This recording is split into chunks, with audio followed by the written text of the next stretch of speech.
안녕하세요. 브레인테크 강사 이승훈입니다. 이번 강의는 조기 영어에 대해서 말씀드릴 거예요. 개인적인 의견은 뒤쪽으로 빼고요. 앞쪽에는 뇌과학적으로 푼 지금까지 나온 연구 결과를 바탕으로 말씀을 드리도록 할게요.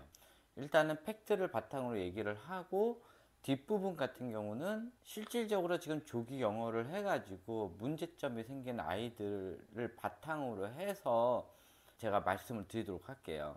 이 영상은 길 거예요. 분명히 긴 거 보고 누르셨을 거예요. 이 영상을 한번 쭉 보시고요. 그리고 나서 조기 영어를 할 때 좀 결정을 하셨으면 좋을 것 같아요. 저도 조기 영어를 권장하지는 않아요. 왜냐면은 성공 확률보다 실패 확률이 더 많거든요. 그게 외국에 있는 이런 아이들 같은 경우는 성공 확률이 더 많아요. 왜냐면은 외국에서는 리딩 라이팅을 안 하기 때문에 그래요. 그리고 모국어를 먼저 충분히 해놓은 다음에 그 다음에 영어를 들어가기 때문에 문제가 안 생겨요. 근데 우리나라는 지금 30대 어머니들 중심으로 챌린지식으로 누가 먼저 영어를 하나 시합을 하고 있어요. 그렇기 때문에 이 모국어가 망가지든지 말든지 먼저 영어를 그냥 막 투입을 하는 거예요. 그러다가 보니까 아이들이 문제가 생겨요. 그래서 우리나라에서 배우는 영어 방식대로 아이들 영어를 하다가는 다른 나라에 있는 아이들이 영어를 할 때보다 뇌질환이 더 많이 걸려요. 문제도 많이 생기고, 또 외국에 있는 아이들이 영어를 할 때보다 인지적으로 또 행동적으로도 문제 성향이 많이 나타나게 돼요. 이게 우리나라 교육 현실이에요. 일단은 지금부터 시작하도록 하고요. 총 10가지를 준비를 했어요.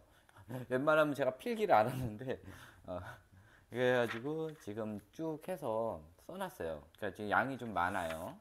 그래서 10가지로 준비를 했고요.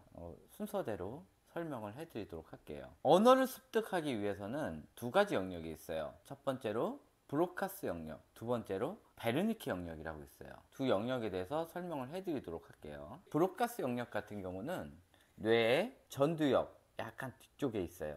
그래서 이쪽에서 발음을 담당하고 있어요.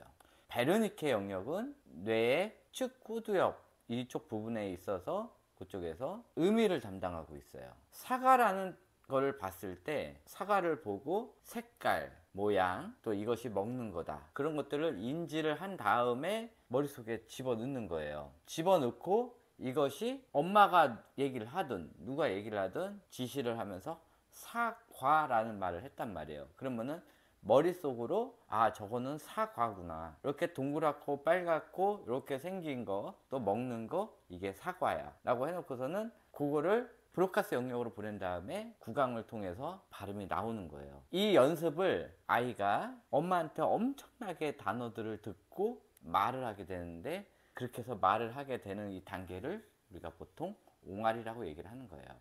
이 옹알이가 나오면은 이 조음에 관련된 거, 턱이니 혀니 그다음에 성대니 이런 것들이 전부 다 작용을 하는 거예요.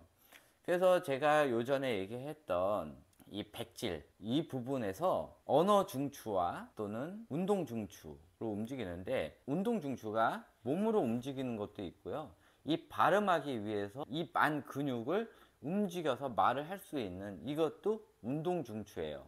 이런 것들을 같이 작용을 하면서 말을 하게 하는 거예요. 그런데 제가 예전에 항상 얘기했지만은 책 육아를 잘못하다 보면은 아이가 알아듣지도 못하는 많은 단어들을 알려주다 보면은 아이가 실질적으로 필요한 단어를 못 알아듣기 때문에 아이가 말을 못할 수가 있어요. 옹알이 단계까지는 아이가 알아듣는 말을 알려줘야 되는 거예요. 쓸데없이 많은 단어를 알려줄 필요가 없는 거예요. 그래서 한 6단어 정도 말을 할 수 있게끔만 포커스를 잡아서 아이 생존에 필요한 먹는 거, 입는 거, 이거 중심으로 알려주시면 돼요. 이렇게 해서 말을 한 다음부터 그 다음에 단어를 늘려가는 거예요. 그렇게 하는 거예요. 이거를 각종 유튜브에서 말을 하게 한다고, 또 말을 더 많이 늘리게 한다고 책 육아를 시키잖아요. 이 쓸데없는 단어들을 많이 알려주게 되다 보면 아이는 그거를 외계어로 알아듣고 말을 못하게 돼요. 항상 뜻을 먼저 알게 된 다음에 그거에 대해서 머릿속으로 발음을 생각하고 그것이 브로드카스트 영역으로 옮겨진 다음에 아이가 그거에 대해서 발음을 할 수가 있어요. 그러기 위해서는 발음을 할 때 항상 아이 눈을 보고 발음을 해줘야 돼요. 이거는 옹알이 단계 전까지예요. 근데 옹알이가 안 되면은 아무리 영어를 하든 한국어를 하든 아이가 말을 못하게 되는 거예요. 그래서 아이가 옹알이 단계 전에는 절대 외국어가 들어가서는 안 돼요. 그래서 이 언어의 습득 과정은 어떻게 되냐? 아이한테 가르치고 싶은 단어를 지시를 하고 이것이 무엇인지 아이를 인지를 시킨 다음에 그 다음에 아이 눈을 보고 말을 해주는 거예요. 그러면 아이가 입 모양을 보고 아이가 알아듣고 그것을 말하려고 노력을 해요. 그래서 처음에 말을 할 때는 쉬운 단어를 해주는 거예요. 두 가지 단어, 두 가지 음절이 들어가는 단어, 뭐 맘마, 까까, 꼬까 이런 식으로 쉬운 단어로 말을 할 수 있게. 또 엄마, 아빠. 그래서 할아버지 소리를 못하는 거예요. 아이들이 할부지라고 그래요. 할머니라고 그러고. 할머니까지는 얘기를 하는데 할아버지 발음을 잘 못해요. 할아버지 네 개니까는 발음을 못하고 그나마 할 수 있는 세 개로 할부지라고 얘기를 하는 거예요. 그 다음에 옹알이 이후에도 마찬가지예요. 아이가 알아듣는 단어, 뭔지 알고 알아듣는 단어에 관련돼서 단어가 축적이 되는 거예요. 근데 아이가 알아듣지 못하는데 책 보고 그냥 막 얘기를 해버리면은 아이가 알지 못하니까는 그거를 습득을 못하게 되는 거예요. 그래서 책 육아를 너무 많이 하다 보면은 실질적으로 아이가 알아듣는 단어 양이 줄어들게 되면서 오히려 말을 제대로 못하는 그런 상황이 펼쳐질 수가 있고요. 영어도 마찬가지예요. 자, 이런 식으로 언어가 습득이 돼요. 옹알이 이후에도 계속적으로 4살, 5살, 6살 때까지 습득을 하는데 아이가 눈으로 보지 못한 이 단어들을 너무 많이 알려주다 보면은 그냥 그거는 버리는 단어가 돼버려요. 그래서 아이가 실생활에서 쓰는 단어들 이런 것들을 많이 알려줘야 되는 거고 책으로 인한 이런 것들 리딩 작업을 해가지고 많이 알려주면은 실질적으로 이거는 화용 언어의 쓸모가 없어지게 돼요. 그래서 네 번째 언어의 폭풍 시기가 있어요. 이게 뭐냐? 처음에는 이 베르니케, 그러니까 내가 눈으로 보고 알고 이런 것들에 대해서 뜻을 아는 이 단어들과 실질적으로 발음하는 이 단어들 이런 것들이 원래는 떨어져 있어요. 뭐 책을 보고 아는 단어들, 그 다음에 실질적으로 내가 대화로 해서 말하는 단어들 이런 것들이 처음엔 떨어져 있다가 약 6세 정도가 되면은 이게 베르니케 영역과 이 브로카스 영역이 싹 연결이 돼요. 그러면은 그때부터 언어 확장이 확 되는 건데 이것도 역시 내가 눈으로 보지 못한 이런 단어들이 많을 때는 확장이 안 돼요. 내가 아는 단어, 내가 인지하는 단어 이런 것들이 많아야 돼요. 단순히 책으로만 본 이 단어가 많았을 때는 이게 언어 확장이 되지가 않아요. 내가 처음에 사과라는 거를 봤는데 처음에 알고 있을 때는 빨간색 동그라미 이것만 알고 있고 얘 먹는 것만 알고 있었단 말이에요. 그런데 언어가 확장이 되는 순간 사과라는 게 빨간색만 있는 게 아니라 녹색, 초록색도 있고 또 완전히 빨간색이 아니라 뭐 이렇게 살짝 묻어 있는 것도 있고 사과를 잘랐더니 겉에는 빨간색이고 안에는 다른 색깔이야. 그리고 가운데 씨가 있네. 이런 것들이 갑자기 확 늘어나게 되는 거예요. 그러니까는 사과를 하나를 보더라도 여러 가지 파생되는 것들이 있고요.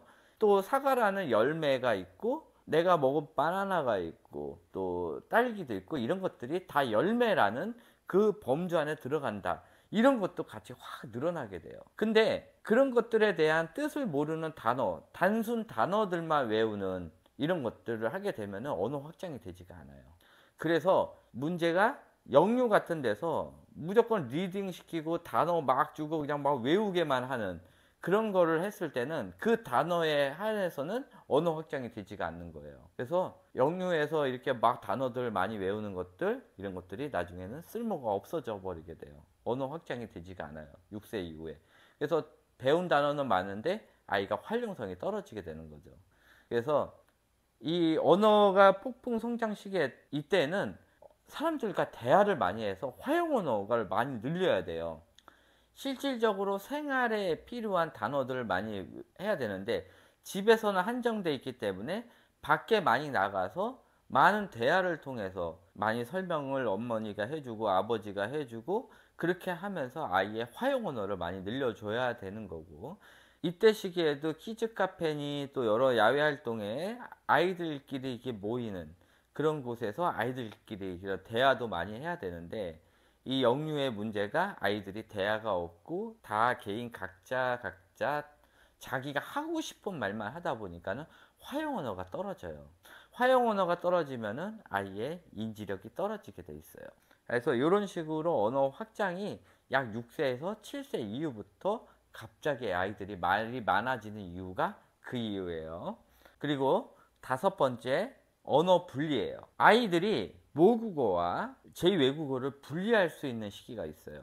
그게 언제냐면은 보통 아이가 생후 12개월이 되면은 요거는 모국어, 요거는 제2외국어 분리를 할 수가 있는데, 자기가 얘기하는 거는 모국어를 얘기를 하지만은 영어를 얘기하면은 영어대로 따로 알아듣는 거예요. 말은 못하더라도 알아는 들어요. 근데 이 제일 중요한 게 항상 모국어가 1순위에 와 있어야 돼요. 그 다음에 제2외국어가 가야지, 이 제2외국어가 모국어를 절대 넘어서면 안 돼요. 알아듣네? 이래 놓고서는 영어를 더 많이 쓰다 보면은 나중에 모국어에 문제가 생기게 돼요. 이거는 모국어랑 외국어랑 분리해서 알아듣는다는 거지 이때부터 하면 된다는 소리는 아니에요. 그거 잘 알아두셔야 돼요. 여섯 번째, 이중국어 발음이에요. 이중국어 발음 같은 경우는 보통 6세 이전에 베르카스 영역에서 담당을 하면서 이 영역에서 발음을 다 담당하게 돼요. 그래서 이때는 제2외국어가 몇 개가 들어가든지 아이들이 원어민 발음을 할 수가 있어요. 그래서 이때 제일 중요한 게 엄마, 아빠의 발음을 들려주면 안 되고 한국 사람의 발음을 들려주면 안 돼요. 원어민 발음을 들려줘야 돼요. 그래서 아이가 그대로 카피를 하는데, 엄마가 영어를 잘한다, 아빠가 영어를 잘한다, 그래서 엄마, 아빠랑 대화를 많이 한다. 그러면은 아이가 한국식 영어 발음을 하게 돼요. 그래서 이때는 뭐 CD나 뭐 테이프는 없죠 요즘.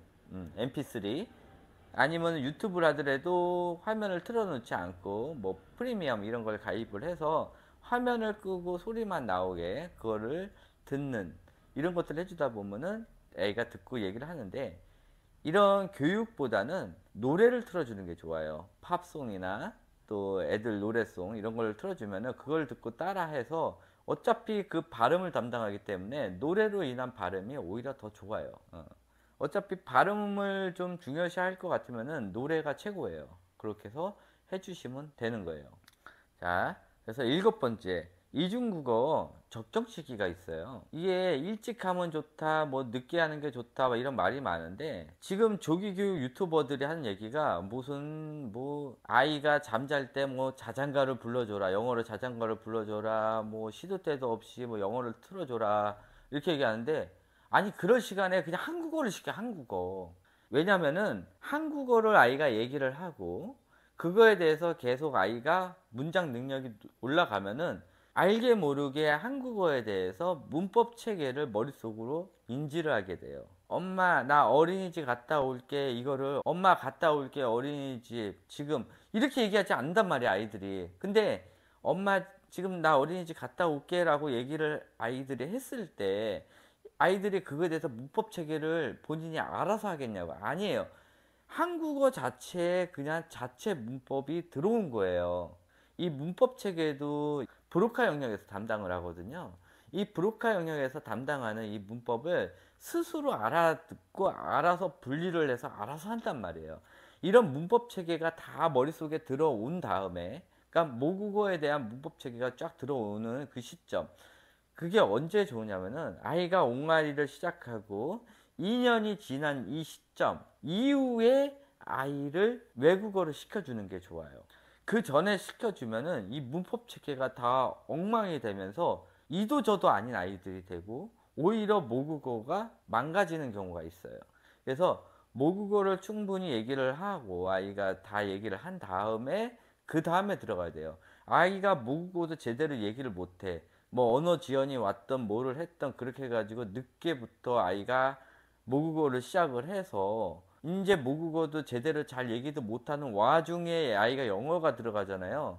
그러면은 이 모국어도 망가지고 제2외국어도 망가져서 아이가 언어 지연이 더 세게 오면서 더듬더듬 거리고 제대로 말을 못하고, 그리고 단어 습득도 낮아지면서 아이들이 실어증에 걸리게 되는 거예요. 그런 현상들이 발생돼요.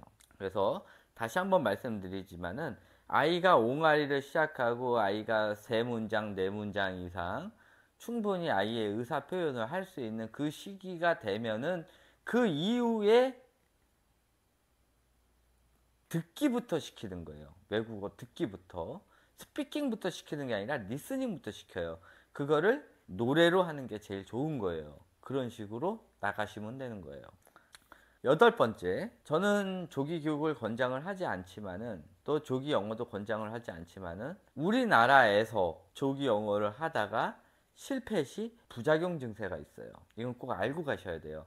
이 유튜버나 아니면은 다른 쪽에서 조기 교육 권장하는 곳에서 보면은 항상 좋은 점만 얘기를 해요. 그러니까 혹하는 거예요. 단점도 있어요. 또 그거에 대한 부작용도 있어요. 그걸 꼭 알고 가셔야 돼요. 자, 실패 시 부작용은 뭐냐면은, 아이들이 이 TPO에 맞지 않는 아이들이 언어를 혼용하게 돼요. 한국어에 영어를 혼용하게 되는 이런 이상한 언어가 돼버리는 거예요. 엄마, 저기 폴리스 와요. 엄마, 저기 랜더리샵 있어요. 아니, 영어를 쓸 거면 다 영어를 쓰던지 왜 중간에 단어를 껴 넣냐고. 이런 식으로 영어 혼용이 와요. 이 영어 혼용이 오는 이유는 뭐냐면은, 아이들이 런더리샵이라는 이 세탁소라는 말을 모르는 거예요. 엄마, 저긴 세탁소에 있어. 이렇게 해서 세탁소라는 말을 해야 되는데, 한국어로 된 세탁소라는 단어는 모르고 런더리샵이라는 이 세탁소라는 영어 단어는 아는 거예요. 그러니까 영한 혼용체인 이 언어를 쓰게 되는 거예요. 그래서 아이를 영어를 가르칠 때는 한국어도 알아야 되고 똑같은 말인 영어도 알아야 돼요. 그래서 같이 시켜야 돼요. 영어는 100단어를 알고 한국어는 50단어를 알아. 그러면 애들이 혼용체를 쓰게 되는 거예요. 또 똑같이 영어 100단어, 한국어 100단어를 아는데 서로 다른 100단어를 알게 되는 거예요. 이랬을 때는 이것도 저것도 아닌 언어를 쓰게 되는 거예요. 그래서 아이 영어 교육할 때는 그와 동일한 한국어 교육도 똑같이 시켜줘야 돼요. 그렇게 하셔야 돼요. 이렇게 안 해버리면은 아이들이 이도 저도 아닌 언어가 돼요. 망한 거예요. 두 번째, 모국어가 느려지면서 인지 발달 저하가 와요. 아이가 모국어가 충분히 되지 않았는데 이 외국어가 들어가는 거예요. 특히 36개월 이전에 들어가게 되면은 이것이 실패했을 때 모국어도 안 되고 영어도 안 되는 아이가 돼요. 두 가지 언어가 다 안 되는 아이가 되면서 아이들이 언어 지연이 오게 돼요. 위험한 거죠. 그렇게 되는 거예요. 그러면서 아이들이 말을 안 하기 시작을 해요. 실어증 증상이 오게 돼요. 어머님 알고 계셔야 되는 게, 뭔가를 하다가 언어를 하다가 실패를 했을 경우에 대한 언어 지연이 오면 인지 발달 저하가 와요. 근데 처음부터 아이가 말을 잘 안 해. 무슨 이유인지 말을 잘 안 해도 인지 발달은 정상으로 가는 아이들이 있어요. 이런 아이들은 이제 말하게끔만 풀어주면 다시 정상으로 돌아오거든요. 근데 언어 교육을 하려다가 또 두 가지 혼용 언어 교육을 하려다가 실패를 했을 때는, 이때는 아이들이 인지 저하가 와요. 그러면서 6살, 7살이 됐는데도 4살처럼 아이들이 행동하는 그런 현상이 발생돼요. 이거는 엄마의 욕심에 의해 가지고 아이들이 인지 발달 저하가 온 거예요. 안 시켜도 되는데 억지로 시켜가지고 아이들을 인지 발달 저하를 만든 거예요. 또 영어가 모국어를 넘게 되는 순간 초등 이후에 아이들이 학습을 할 수가 없는 학습 장애 현상이 일어나요. 영어가 더 잘 돼 있기 때문에 아이가 한국어에 대해서 등한시하게 돼요. 뭐든지 한 가지 언어가 더 잘 되기 때문에 안 하는 거예요. 우리나라 사람들 왜 영어 안 해요? 한국어 가지고 다 먹고 살 수가 있거든. 굳이 영어를 해야 돼? 필요성을 못 느끼면 안 하는 거예요. 아이가 영어로 다 대화가 돼. 영어로 다 표현하면 엄마가 다 알아들어. 다 해줘. 그러니까 한국어에 대한 필요성을 못 느끼게 되는 거예요. 그러니까 한국어를 안 하게 돼요. 이거 왜 해야 돼요? 엄마랑 다 이야기가 되고, 영유 가면 영유에서 애들끼리 영어로 대화를 한단 말이야. 그러니까는 한국어를 할 필요성을 못 느껴요. 근데 정작 학교를 갔더니 문제가 뭐냐면은 다 한국어로 나오잖아, 문제가. 그러니까는 한국어를 읽지를 못하고 그때 돼서 필요성을 느껴서 하게 되는데, 이 한국어가 또 이게 굉장히 어려운 거야. 영어보다 한국어가 더 어렵거든. 이 쉬운 영어를 했다가, 그러니까 아이들 입장에서 굉장히 쉬운 영어를 했다가 엄청나게 어려운 한국어를 하려고 하니까는 힘들어서 거기서 포기를 하는 아이들이 있어요. 그러니까 엄마들이 이 영어를 쭉 해놓으면 뭔가 다 풀릴 것 같이 얘기를 다 해요. 근데 이걸 누가 인지를 시켜줘요?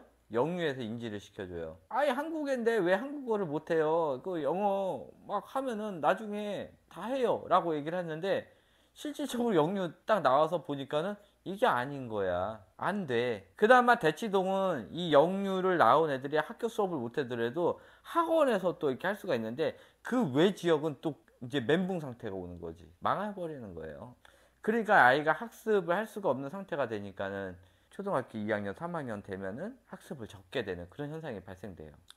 그리고 언어 지연이 와요. 아까도 얘기했지만은 모국어가 느려지면서 인지 발달 저하가 오는 것도 있고요. 이거는 모국어가 느려지는 거예요. 그러니까는 6살짜리 아이가 얘기해야 될 이런 모국어 수준을 얘는 4살 정도밖에 못하는 거야. 3살짜리 애가 얘기해야 되는 건데 얘는 거의 한국말을 못하는 수준이고, 영어는 그나마 조금 하는 거고, 이런 거고, 이번에 얘기하는 거는 언어 지연이에요. 한국어도 그렇고 영어도 그렇고 둘 다 못하는 언어 지연 현상이 올 수가 있어요. 이거 그냥 제가 하는 얘기가 아니라 지금 현재 대치동에서 일어나고 있는 일이에요. 지금 실제로 팩트로 일어나고 있는 일이고, 이렇게 빨리 하라는 이 유튜버들이나 학습지나 또 블로그나 이런 거를 듣고 그대로 했다가 망한 케이스예요. 이게 우리 아이는 아니겠지라고 생각하지만 실질적으로 일어날 수가 있는 일들이에요. 또 한국어 발음 문제가 생겨요. 특히 리을 발음 문제가 생겨요. 왜냐? 영어를 중심적으로 하는 애들은 R 발음과 L 발음을 구분해서 아이들이 발음을 해요. 근데 한국어 발음을 나중에 하게 될 때는 아이들이 리을 발음을 다 R 발음 구리듯이 해요. 우리나라 발음은 R 발음 구리는 발음이 거의 없어요. 그런데 왜 그러냐면은 아이들 영어를 가르칠 때 R 발음에 굉장히 포커스를 맞춰요. 그러다 보니까는 우리나라 발음도 그거에 대한 이런 뇌리로 박힌 그 인식, 그것 때문에 우리나라 발음에 나오는 리을 발음도 다 굴리게 돼 있는 거예요. 근데 엄마들이 그거를 별로 개의치 않게 생각을 해요. 왜? 영어는 잘하니까. 한국어 발음이 엉망이 돼도 신경을 안 써요. 그러는 거예요. 엄마들의 의지에 따라서 아이들이 그렇게 잘못된 길을 가고 있는데도 개의치를 안 하는 거야. 한국어 발음 그러면 어때? 애가 영어 잘하면 되지 라고만 생각을 하고, 아이가 앞으로 한국어 발음을 제대로 못하게 되더라도 신경을 안 쓰는 거야. 그렇게 되는 현상들이 발생돼요. 이렇게 R 발음을 굴리는 한국어 발음을 하면은 이게 잘 들어보면은 중국식 한국 발음이 돼. 이건 뭐 중국어도 아니고 한국어도 아니고 막 이상해. 근데 대치동 내에서는 그런 애들이 굉장히 많으니까 신경 안 쓰는데, 이 아이가 만약에 인천으로 이사 오고 딴 데로 이사를 가서 그쪽에서 생활을 한다. 또 얘가 성인이 됐다. 그러면은 야 너는 왜 발음이 그러냐? 그러면서 사람들이 무시를 하게 된단 말이에요. 지금 어리고 그런 지역에서 살고 있으니까 문제가 안 된다고 생각을 하는데, 이 아이가 중학교가 넘어가고 고등학교 넘어가는데도 아이가 발음이 그래. 그러면은 이 아이는 한국어 발음하는 거에 대해서 굉장히 많이 스트레스를 받게 돼요. 근데 이게 잘 안 고쳐져요. 이 R 발음, L 발음을 굉장히 잘하기 위해서 엄마들이 일찍부터 시켰잖아. 그런데 한국어 발음은 이 발음에 관련된 베르카 영역이 거의 다 소멸될 시점부터 한국어 발음을 시켰기 때문에 한국어 발음이 엉망진창이 돼버린 거예요. 그렇게 된 거예요. 그래서 영어에 포커스를 맞췄고 한국어 발음이 엉망진창이 돼버린 거지. 그렇게 돼버린 거예요. 그리고 마지막으로 진짜 이거는 최악의 경우인데, 한국어도 문제가 왕창 생겼고 영어도 문제가 왕창 생긴 거야. 너무 이런 시기에 시작을 해가지고 이랬을 때 아이들이 이 베르니케 영역에서 받아들이는 언어 이해에 해당하는 단어들이 너무 적어졌기 때문에 아이들이 실어증이 생겨버려요. 애가 얘기를 안 해요. 이 실어증이 두 종류가 있어요. 베르니케 실어증이 있고요, 베르카 실어증이 있어요. 베르니케 실어증은 내가 뭔가를 들어, 엄마가 얘기하는 걸 듣고 상대방이 얘기하는 걸 들었는데 그게 무슨 뜻인지 이해를 못하기 때문에 얘가 얘기를 못하는 경우가 있어요. 이거는 완전 최악의 경우죠. 베르카 실어증 같은 경우는 달라요. 아이가 상대방 얘기를 듣고 다 아는데 얘가 그거에 대해서 문장 조합을 못 해가지고 얘기를 못하는 거야. 말은 할 줄 아는데 내가 자신 있게 얘기를 못하기 때문에 애가 얘기를 못하는 베르카 실어증이 걸리는 거예요. 베르니케 실어증은 상대방 얘기가 무슨 뜻인지 모르기 때문에 얘기를 못하는 거고, 베르카 실어증 같은 경우는 다 알아듣는데 본인이 어떤 식으로 얘기를 해야 되는지 모르기 때문에 얘기를 못하는 실어증이 걸려요. 그러니까는 이 전체적으로 알아듣는 이런 단어들은 굉장히 많았는데 이거를 조합을 못 해버리는 거야. 그러니까 필요한 단어, 실생활에서 필요한 단어 이런 것들을 많이 알려줘야 되는데, 애들 막 영어를 시키겠다 막 이래가지고 실생활에서 필요 없는 이런 영어 단어들을 너무 많이 알려줬고, 또 책 육아를 한다고 영어로 된 쓸데없는 이런 단어들, 문장들을 알려줬기 때문에 실질적으로 아이가 대화하는 데 필요한 이 영어 단어는 모르는 거야. 또 한국어 단어도 모르는 거야. 한국어 문장도 모르는 거야. 이게 전체적으로 문장에 대한 문법이 확실히 된 다음에, 그래도 모국어든 영어도 확실히 한계가 돼야 되는데 이도 저도 안 되고 옹알이도 제대로 안 되는 그 시점에 이 두 가지 언어가 짬뽕이 돼가지고 이도 저도 아닌 아이들이 신호증에 걸리게 되면서, 이런 아이들은 굉장히 위험한 게 언어 지연뿐만 아니라 언어 장애를 얻고 그것으로 인한 인지가 굉장히 많이 떨어지게 되는 상태가 와요. 그거 알고 계셔야 돼요. 그래서 이 부작용을 알고 시작을 하세요. 자, 9번째, 당장 멈춰야 되는 경우예요. 어떤 경우냐면은 지속적으로 아이들이 한 영을 짬뽕해 가지고 계속 아이가 얘기를 한다. 뭐 1년 이상 계속 지속돼서 이도 저도 아닌 짬뽕 언어를 쓴다. 이랬을 땐 당장 멈춰야 돼요. 둘 중에 하나 포기하셔야 돼요. 영어를 포기하는 게 더 낫죠. 왜? 얘는 한국인으로 살 거니까 영어를 빨리 포기하시고 빨리 한국어에 대한 이 화용 언어, 그다음에 수용 언어를 빨리 담가 주시는 게 좋아요. 그래야 아이가 제대로 된 언어 활동을 할 수가 있어요. 이 짬뽕 언어를 쓴다는 거는 한국어랑 영어랑 이 겹치는 단어들을 엄마가 교육을 안 시킨 거야. 또 학원에서도 교육을 안 시킨 거야. 그렇기 때문에 한국어는 이만큼 알고 있고 영어는 이만큼 알고 있기 때문에 이 섞어서 쓰는 이 현상이 발생돼요. 그러니까 얘는 수용 언어가 제대로 되지 않기 때문에 이런 애들이 문제가 뭐냐면은 6살, 7살 넘어서 언어 폭풍 성장 시기에 폭풍 성장을 할 수가 없는 상태가 돼요. 그러니까는 이도 저도 아닌 그냥 이런 아이가 돼요. 그래서 위험하니까는 빨리 영어를 적고 한국어 수용 언어에 포커스를 잡아서 빨리 한국어 활성을 시켜주는 게 더 좋은 거예요. 두 번째, 모국어보다 이 영어의 활용량이 많을 때, 그러니까 평상시에 대화를 할 때 한국어는 많이 안 쓰고 영어를 많이 써. 이랬을 때는 빨리 영어를 접으시던지 아니면은 영어를 약간 줄이시고 한국어를 확 올려주시는 게 좋아요. 왜냐? 이런 아이들 거의 100% 학교에 가가지고 학교 수업을 할 수가 없는 상태가 돼요. 한국어 같은 것들이 영어를 안 시켰던 아이들 같은 경우도 학교에 갔을 때 이 문장을 봤을 때 이해 못하는 아이들이 굉장히 많아요. 근데 거기에다가 영어를 굉장히 많이 올렸던 아이들 같은 경우는 이런 한국어 공부하는 것 자체가 굉장히 싫어지고, 그것으로 인해서 학교에 갔을 때 이 문장을 읽는 것 자체가 굉장히 어려워지고 2줄 이상 넘으면은 문장 이해를 못하게 돼요. 그러니까 결국은 학교 수업을 할 수가 없고, 특히 국어 점수가 망하기 때문에 문해력이 떨어지면서 다른 과목까지 문제가 생기게 돼요. 스피킹만 했던 애들은 그렇게 많이 문제가 안 되는데 리딩 라이팅을 시켰던 아이들이 더 문제가 되는 거예요. 하여튼 그런 걸 알고 계셔야 되는 거예요. 세 번째, 6세 이후에도 아이의 화용 언어 대화 수준이 4세 수준일 때 당장 영어를 멈추셔야 돼요. 무엇이냐? 아이랑 대화는 돼. 근데 뭐 한국어로 대화를 하든 영어로 대화를 되는데 평상시 대화 수준이, 이건 6세 수준이 아니야. 또 7세 수준이 아니야. 평상시 대화하는 게 진짜 단순한 4세 수준의 대화를 했을 때는 얘는 인지 수준이 4세 수준밖에 안 된다는 거예요. 그럴 때는 영어를 바로 접으시고 빨리 모국어에 힘을 쏟으시는 게 굉장히 좋아요. 이런 아이들은 계속 인지력이 떨어지기 때문에 학교에 가서도 계속 인지력이 떨어지는 행동들을 많이 해요. 네 번째, 아무 때나 혼자서 영어를 TPO에 상관없이 계속 혼자 막 떠들 때, 이런 아이들이 왜 문제냐면은 대화할 상대가 없으니까 혼자 계속 떠드는 거예요. 이거를 보통 우리가 유사자폐라고 얘기를 해요.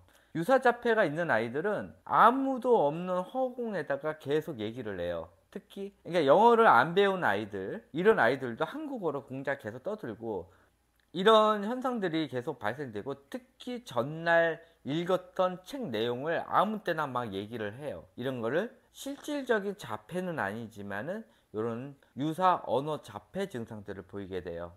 근데 이게 문제가 뭐냐면은, 특히 대치동에 있는 엄마들 같은 경우 카페 같은 데 와서 아이가 막 영어로 혼자서 아무 상관도 없는 얘기를 막 해. 그러면은 엄마들이 굉장히 부러워하죠. 와, 자기네 애는 영어 굉장히 잘하네. 근데 그거를 반대로 아이가 한국말을 혼자서 그냥 막 혼자 막 떠든단 말이야. 그럼 저 미친놈 아니야? 이렇게 생각을 해요. 똑같은 거예요. 영어를 혼자 그렇게 막 떠들잖아요. 그러면은 아이가 정신질환이 걸렸다는 소리예요.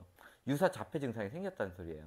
얘는 평상시 이런 행동들 자체도 정상 행동을 안 보일 거예요. 영어만 굉장히 잘했을 뿐이지 행동 자체 이런 것들이 정상 행동이 아닐 거예요. 유사 자폐 증상이 왔다는 거예요. 영어 유사 자폐. 그래서 그거 알고 계셔야 되고, 그렇게 막 카페나 이렇게 막 상관없는 지역에서 아이가 그거에 관련 없이 혼자 막 영어로 막 허공에 대고 막 떠든다. 그러면은 얘는 뇌질환이 걸렸구나라고 생각해 주시면 되는 거예요. 자, 마지막이에요. 이게 제일 중요한 부분이에요. 영어 조기 교육을 할 때 제일 조심해야 될 부분 중 하나예요. 요건 좀 내용이 길어요. 첫 번째, 36개월 이전에는 모국어에 전념을 해주세요. 36개월 이전에 영어 노출 시켜주시면 안 돼요. 절대 시켜주시면 안 돼요. 영어 혼용해 주시면 안 돼요. 가끔 그 정신 나간 유튜버들, 얘네들은 어차피 애들 다 키워놨으니까는 그냥 막말 대잔치를 하는 거예요. 어차피 이 애가 문제가 생기더라도 이 유튜버들은 책임을 지지 않아요. 그리고 빨리 시키면 아이가 좋아진다고 막 그런 식으로 얘기를 해버리면은 오히려 구독자가 늘어나고 시청률이 더 증가를 해요. 그걸 노려서 그냥 막말 대잔치를 하는 사람들이에요. 뭐 아이가 뭐 자고 있는데 뭐 노래를 틀어줘라, 영어 노래를 틀어줘라, 뭐 영화로 된 뭐 넷플릭스나 무슨 영화 같은 거를 계속 보여줘라, 막 이런 식으로 얘기하는 유튜버들이 있어요. 정신 나간 거예요. 큰일 나요. 아이가 모국어에 대한 기본 문법이 완성되기 전까지는 절대 해주면 안 되고, 그 시점이 어디냐, 아이가 옹알이를 시작하고 약 2년이 지난 이후 시점부터 하셔도 돼요. 기본적인 아이가 모국어에 대한 문법이 확실히 되고 4음절 정도 아이가 섞어서 본인의 의사표현을 했을 때, 그때 듣기부터 시작하는 거예요. 저는 권장하지 않아요. 근데 굳이 하시고 싶으면 그렇게 하세요. 자, 두 번째, 아이 영어를 가르칠 때는 그 시점 지난 이후부터 리스닝부터 시작하세요. 아이 처음에 모국어 가르칠 때 했던 방식 그대로 하는 거예요. 아이가 옹알이를 하기 위해서 아이한테 얼마나 많은 걸 얘기를 해줬겠어요. 뭐 엄마, 아빠, 뭐 맘마 막 이렇게 하면서 막 얘기를 했잖아요. 영어도 그렇게 하는 거예요. 아이 듣기부터 시작을 하는 거예요. 그리고 나서 한참 지난 다음에 그 다음에 리딩 라이팅 하잖아요. 아이가 이제 막 옹알이 시작했다고 자 이제부터 쓰자 읽자 이렇게 하지 않잖아요. 근데 왜 아이를 듣기 시작하자마자 좀 듣네 그러면은 이제 막 말 시작하면은 야 이제부터 쓰기 시작하자 해서 막 쓰기 가르치잖아요. 왜 그런 짓거리를 하냐고요. 그러면 안 돼요. 아이들 읽기 쓰기에 관련된 원래 뇌도요 7살 이후 8살 이후부터 성장을 하는 거예요. 그 뇌가. 근데 그거를 강제 소환해 가지고 하니 아이들이 얼마나 스트레스를 받겠냐고요. 그러니까는 아이들이 뇌질환이 걸리고 그거에 대해 스트레스 장애가 생기고 학습 장애가 생기는 거예요. 그래서 영유를 가가지고 아이들 리딩 라이팅을 굉장히 많이 한 아이들이 나중에 학습 장애가 생기고요. 이 영어에 대해서 거부 반응이 생겨요. 그래서 망가지는 아이들이 많아요. 그래서 듣기가 충분히 되면은 알아서 아이들이 스피킹이 돼요. 알아서 나오게끔 많이 들려주면 돼요. 그리고 웬만하면은 6세에서 7세 이전까지는요 리딩 라이팅 하지 마시고요 스피킹 위주로만 가세요. 리딩 라이팅을 하다 보면은 뇌에 부담이 걸려 가지고요 이 영어뿐만 아니라 다른 뇌까지 망가지게 돼요. 그래서 영유에서 리딩 라이팅을 하다가 정신질환 걸린 아이들이 되게 많아요. 그리고 이 리딩 라이팅을 너무 포커스를 잡기 때문에 아이들이 그거에 대해서 막 거부 반응이 심해가지고 이게 정신 나간 행동들을 하는 아이들도 굉장히 많아요. 실질적으로 대치동 영유에서 그런 현상들이 일어나고 있어요. 그래서 학교 가기 전에 어떻게 하라고요? 스피킹에만 전념을 하고, 스피킹에만 전념을 하다 보면은 학교에 간 이후에는 편하게 리딩 라이팅을 조금씩 해주시면 되는 거예요. 학교 가기 전에 망칠 거예요, 아이? 그러지 마세요. 그냥 편안하게 프리토킹 될 수 있을 정도, 이 정도까지만 해주시고 학교에 가면 돼요. 그러면 아무 문제가 없어요. 뇌질환도 걸리지도 않고요. 그리고 항상 모국어가 100이면은 영어는 약 60에서 70 정도 수준을 유지를 시켜주세요. 항상 모국어가 1위 순위여야 돼요. 그리고 단어도 똑같이 사과를 아이를 가르쳐 줬으면 똑같이 애플을 가르쳐 줘야 되는 거예요. 같은 단어를 알려줘야 되는 거예요. 자, 그래서 이 아이가 리딩 라이팅 할 때 힘들어 하거나 힘든 표현을 하거나 막 아이가 짜증을 내거나 그러면 바로 스톱해야 돼요. 이거를 계속 이어가다 보면 아이가 폭력 증상이 나타나요. 당연한 거예요. 아니면은 특징상이 나타나요. 이 아이들의 특징상이 스트레스 신호예요. 근데 스트레스 신호를 무시하고 계속 하다 보면은 아이들이 뚜레 증후군이 걸려요. 그럼 평생 안 고쳐져요. 알고 계셔야 돼요. 그리고 아이들 레벨에 맞는 어휘 선정을 해야 돼요. 이 영유 가면요, 이 미친 것들이 4살, 5살, 6살짜리 아이들한테 고등학교 이상의 어휘에 해당하는 이런 단어들을 가르쳐요. 그래야 멋있어 보이거든. 근데 이건 알고 계셔야 되는 것들이, 아이는요 그 배운 단어를 6개월 이상 쓰지 않으면요 이 브로카 영역에 담겨있던 그 단어는 날라가요. 알고 계셔야 돼요. 그럼 쓸데없는 단어를 하게 된 거예요. 그리고 학교에 가서 학교 수업을 이제 하다 보면은 그 단어들을 안 쓰잖아요. 그럼 다 휘발돼요. 이 학교 가기 전에 배웠던 이 단어들은 휘발성 단어예요. 안 쓰면 다 날아가는 단어예요. 6개월만 안 쓰면 날아가요. 영어, 조기 영어 수억 원 들여가지고 했어요. 근데 학교에 간 이후부터 뭔 일이 생겨서 영어를 딱 1년만 안 하잖아요. 그러면은 유아 시기에 했던 그 영어 전부 다 휘발돼요. 그냥 머릿속에 다 날아가요. 조기 유학 갔다 와가지고 6살에 왔어요. 근데 이 아이가 영유나 막 이런 데서 정신적 스트레스를 받아서 갑자기 영어를 안 쓰기 시작했어요.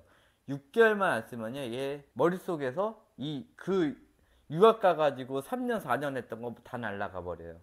한국에 와서 또 국어 공부하느라고, 또 한국어 공부하느라고 영어를 약간 등한시했어요. 그랬더니 영어를 많이 안 썼어요. 그렇게 돼버리면요 이 유아 시기에는 그거 그냥 날아가 버려요. 휘발성이에요. 알고 계셔야 돼요. 학교 간 이후에 받아들이는 그 영역하고요, 학교 가기 전에 받아들이는 이 단어 영역하고요 달라요. 학교 가기 전에 받아들인 영역은 6개월만 안 쓰면 날아가요. 학교 간 이후에 받아들이는 그 영역은요 약간 더 길어요. 8개월에서 1년 안 쓰면 날아가요. 그래서 외국에서 잠깐 놀러 왔어. 외국에서 3년 정도 살다가 놀러 왔는데 한국에서 이래저래 하다가 그 나라 언어를 한 1년 안 썼어. 그러면은 걔 그쪽 나라 언어 머릿속에서 다 날아가요. 이게 진짜로 있는 일이에요. 그래요. 휘발성이에요. 휘발성. 그러니까는 아무리 영유나 또 유아 시기에 엄청나게 많은 영어 단어를 알아들었다 하더라도요, 이것이 수용 언어가 아닌 단어들. 수용 언어가 뭐예요? 뜻을 알고 그것에 대해서 발음하는 그 단어. 베르니키 영역과 브로카 영역이 같이 연합된 그 단어가 아닌, 이 수용 언어가 아닌 단어, 또 그거에 대한 활용 언어가 아닌 단어들은요 6개월이면 날아가요. 그거 알고 계셔야 돼요. 그래서 영유에서 수많은 단어들, 어려운 단어들, 뭐 의학 용어들 이거 한 것들 그거 다 쓸모 없는 거예요. 하나도 쓸모 없어요. 뭐 나중에 학교 가가지고 뭐 고등학교 때 배우냐, 그러니까 미리 한다, 그거 다 구라고 다 뻥이에요. 어차피 고등학교 가가지고 그 단어 보고 다시 하잖아요. 그럼 새로 입력을 한 거예요. 새로. 이 어렸을 때 봤던 단어라 이게 상기가 돼가지고 금방 외워진다? 아니에요. 고등학교 가가지고 그 고등학교 배우는 그 단어랑 그 단어를 4살, 5살에 했던 거랑 다른 거예요. 4살, 5살 때는 아무 의미 없이 배운 단어라 결국은 초등학교 1학년 되면은 6개월만 되면은 다 휘발되는 단어고, 그거를 또 반복해서 했다? 그러면 다시 상기가 돼서 다시 6개월 넘어가는 거예요. 6개월이 연장이 되는 것 뿐이에요. 그런데 이 고등학교 때 배우는 단어들 이런 것들은 그래도 약간 더 길어요. 한 1년 이상 가요. 근데 이거를 계속 반복적으로 쓰다 보면은 이 본인이 반복적으로 쓰는 단어만 머릿속에 계속 연장이 되는 것 뿐이지, 그래서 지금 30살이 되고 40살이 됐는데 지금 고등학교 때 했던 영어 단어들, 그렇게 많이 배웠던 영어 단어들 기억이 나요? 한 개도 안 나요. 왜? 안 썼기 때문에 다 휘발이 돼버린 거예요. 그렇게 알고 계셔야 돼요. 근데 지금 우리가 화용어로 쓰는 영어 단어들 이런 것들 기억나잖아. 뭐 오마이갓, what the fuck 막 이런 것들 막 듣잖아. 이런 것들은 아 저건 뭐다 알는 거지. help me 막 이런 것들은 많이 듣기 때문에 머릿속에서 남아두는 거지, 그 외의 단어들은 가물가물해. 한국어도 마찬가지야. 안 쓰는 단어들은 가물가물해. 왜? 이런 어머니들도 우물안 개구리처럼 이 정해진 틀에 대한 생활들하고 내가 대화했던 사람들하고만 대화를 하다 보면은 그 외에 해당하는 단어들을 많이 안 쓰기 때문에 한 1년만 안 쓰잖아요. 그러면 한국어도 머릿속에서 날아가요. 기억이 가물가물해진단 말이야. 하물며 영어도 마찬가지인 거야. 아이들 그 많은 단어들 알아놓은 거 그냥 다 머릿속에서 휘발이 돼요. 그거 알고 계셔야 돼요. 6개월, 6개월. 그리고 이 영유에서 이 높은 단위의 이런 언어들을, 그러니까 내가 이해하지도 못하는 이 언어들을 강제로 계속 읽게 하는 거를 1년에서 2년 정도 해주잖아요. 그러면 아이가 읽긴 읽어요. 뜻도 모르고 읽어요. 그러면은 아이가 그냥 읽는 거에 전념하는 거예요. 단어 읽는 거에 전념하는 그런 현상이 발생되면서 아이가 문장 뜻을 이해 못하는 읽기 난도 현상이 일어나요. 이거는 영어뿐만 아니라 한국어도 마찬가지예요. 아이들 책 육아한다고 학교 가기 전에 너무 많은, 너무 높은, 그러니까 아이들이 볼 수 있는 레벨 이상의 책을 많이 읽히게 되면요, 아이들이 한 페이지를 봤을 때 아이들 수용 언어가 20% 정도뿐이 안 된다. 그러니까 원래 한 80% 이상이 되는 수용 언어가 들어가는 이런 책들을 읽혀야 되는데, 아이가 수용 언어가 그 이하 되는 이런 책들을 읽게 되면은 아이가 읽어도 문장 뜻을 이해를 못하고 계속 읽는 거에만 전념하게 돼요. 그러면서 아이가 엄마가 시키니까 읽는 거야. 학원에서 시키니까 읽는 거야. 그러니까는 할 수 없이 그냥 읽는 거에 전념하다 보니까는 학교에 가서도 마찬가지 책을 읽을 때 아무 생각 없이 그냥 책을 읽는 그런 현상들이 발생돼요. 이것을 우리가 읽기 난독이라고 그러면서 아이가 글을 읽을 때 뜻을 이해 못하는 이런 현상들이 발생되게 되는 거예요. 그래서 아까 얘기했지만은 생활 영어 이상의 것은, 그러니까 아이가 쓰지 않는 단어 이런 것들은 6개월만 쓰지 않으면은 머릿속에서 그 단어는 날라가요. 알고 계셔야 돼요. 근데 뭐 영유 같은 데서 그거를 또 6개월마다 계속 시험을 본다. 그럼 그게 계속 유지는 돼. 뭔 뜻인지 모르는데도 유지는 돼. 아이가 뭐 세포에 대해서 배우고 뭐 뉴런에 대해서 배웠어. 아 뉴런 쓰라 그러면 애들이 써. 시냅스 쓰라 그러면 시냅스 써. 근데 야 너 뉴런이 뭐냐? 시냅스가 뭐냐? 몰라요? 근데 모르는데 뭐 쓰는 거야? 그러면 예 이거 배웠어요 이러는 거야. 뜻은 모르는데 쓰는 거야. 언어 확장은 되진 않죠. 근데 그쪽에서 하는 얘기는 나중에 배울 거예요. 5학년 6학년 되면은 과학에서 배워요. 그러니까 미리 배워놓으면 좋잖아요. 근데 얘가 뉴런 시냅스를 배웠단 말이에요. 뜻은 모르고 배웠어요. 근데 얘가 그거를 앞으로 쓰지 않고 1년만 지나잖아요. 그러면은 그 뉴런 시냅스라는 단어 자체도 머릿속에서 휘발이 돼요. 유아 시기는 그래요. 유아 시기에는. 학교에 가서는 조금 달라요. 근데 학교 가기 전에는 내가 이런 걸 배웠었나? 어렸을 때 배웠었나? 이런 거예요. 그렇게 돼요. 그러니까 의미 없는 단어들을 배우게 되는 거예요. 그 시간에 그냥 다른 거 하면 더 좋은데 그걸 배우고 있는 거예요. 제일 중요한 거예요.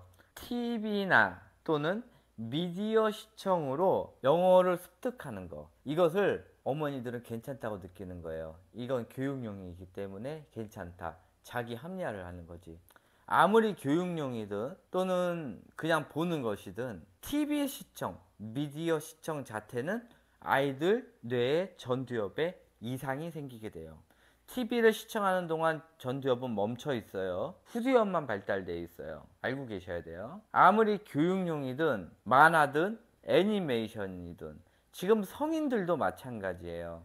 저처럼 이런 교육용 강의를 들으시는 분들은 약간 다를 수는 있지만은 그냥 드라마나 뭐 그냥 애니메이션이나 이런 거 보시는 분들, 또 예능 프로 보시거나 이런 사람들은 이거를 보는 동안 전두엽은 멈춰 있어요. 아이들도 마찬가지예요. 아이들이 영어 이런 거 교육용 영상 들으면 공부가 되지 않겠냐 하는 거는 엄마들 생각이야. 그냥 아이는 그렇지 않아요. 이거를 왜 해야 돼? 엄마가 시키니까 멍 때리고 보는 거예요. 나중 되면은 한 2분 3분 정도는 이제 막 보겠지. 근데 나중 되면은 그 얘기하는 대로 그냥 멍 때리면서 보게 되는 거예요. 그러니까는 의미가 없어지는 거예요. 그 멍 때리는 그 순간부터 전두엽은 멈춰 있어요. 이 멈추는 작업을 계속 하다 보면 전두엽에서 판단 능력이 떨어지면서 아이들이 평상시 생활 자체도 문제가 생기게 돼요. 그러니까는 이런 미디어를 이용해서 뭐 영화를 보든 뭐를 하든 이렇게 해서 아이들 영어를 해라. 청각은 살아있기 때문에 애들이 듣고 말하는 거는 어느 순간 될 수는 있지만은 그와 더불어서 전두엽을 망가뜨리면서 아이들 영어를 시키는 거예요. 전두엽을 버리는 거야. 그 중요한 전두엽을 버리는 거예요. 그러니까 애들이 영어는 하되 계속 산만해지고 이상 증상을 보이고 아이들이 가만히 있지 못하고 공부를 하라 그러면 못하고 아이들이 책을 못 읽게 되는 이상 현상들이 발생되게 돼요. 그거 알고 계셔야 돼요. 그리고 영어 조기 교육을 했을 때 아까도 계속 얘기했지만은 입학 후에 아이가 한글을 못 알아듣게 돼버리면은 학습하는데 굉장히 어려움을 겪게 되면서 진짜 안타깝게는 초등학교 3학년이 지나면은 학습을 전부 다 할 수 없는 상태가 돼요. 그렇게 돼요. 한국어를 알아들어야지. 그냥 읽으면 되는 게 아니라 문장 뜻을 이해를 해야 되거든. 문장 뜻을 이해를 못하기 때문에 다른 학습을 할 수가 없는 상태가 돼요.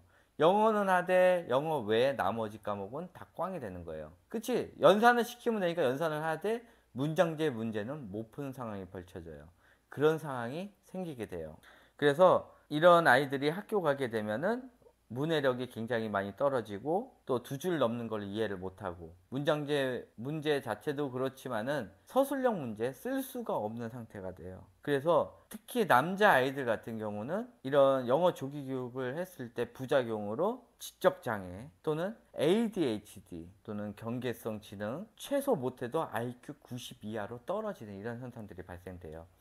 그래서 이 영유 다니는 아이들, 요런 애들 3년만 다니잖아요. 그리고 나서 병원에 가가지고 아이들 지능 테스트 한번 해보세요. IQ가 90에서 100 사이밖에 안 나와요. 실질적으로 그래요. 이 영어를 가르치는 게 문제가 아니라 이 영유가 문제예요. 영유에서 하는 이런 교육 시스템 자체가 굉장히 문제예요. 왜냐하면 아이랑 이런 컨버세이션, 그러니까 대화를 하는 거는 그런 교육만 시키면 상관이 없는데 아이들 리딩 라이팅을 시키잖아요. 그리고 옆에 아이들과 대화를 못하게 해요. 각자 개인별로 놀게 해요. 그래서 아이들 사회성이 떨어져요. 이런 현상들이 계속 발생되면서 아이들이 개인주의 또는 자기중심적 사고가 되면서 우뇌가 굉장히 많이 떨어져요. 그렇게 되면서 전체적인 지능이 떨어지게 돼 있어요. 그래서 영유 3년만 다니면요, 아이들 지능 테스트를 병원에서 하잖아요. 100 이하가 나와요. 실질적으로 그래요. 꼭 알고 계시고요. 이게 제가 그냥 하는 소리가 아니라 현재 대치동에서 일어나고 강남에서 일어나고 기득권층들이 가지고 있는 그 지역들에서 현재 일어나고 있고 아이들이 그것으로 인해서 정신적 질환이 생겨가지고 상담을 받고 있는 내용을 중심으로 얘기를 하는 거고, 거북만 토끼맘 그 카페에서 실질적으로 영어 교육을 해가지고 문제가 생긴 그 사례를 바탕으로 제가 말씀을 드린 거예요. 꼭 알고 계시고요. 이것으로 제가 강의를 끝내도록 하고요. 지금 긴 시간 강의를 했어요. 뭐 지금 줄인다고 해도 한 50분 정도밖에 안 나올 것 같은데 제 강의를 충분히 들으시고 그리고 영어 해야 되는 거 결정을 해주시는 게 굉장히 좋을 것 같아요. 그리고 현재 제가 지금 말한 위험 증상들이 나왔으면은 그걸 꼭 참고를 해주셔서 아이들 영어를 지금 스톱을 할 것인지 아니면 계속 이어서 나갈 것인지, 그래도 우리 아이는 아닐 거야 라고 생각하고 계속 진행을 할 것인지 알고 계시고요. 그렇게 해서 영어 선정하는데 조금 더 참고를 해주셔서 했으면 좋을 것 같아요. 자, 요것으로 강의 끝마치도록 하고요. 한 번 더 충분히 생각하고 결정을 내려주셨으면 감사하겠습니다. 네, 이것으로 강의 끝마치도록 하고요. 또 다음번 강의에서 뵙도록 하겠습니다. 감사합니다.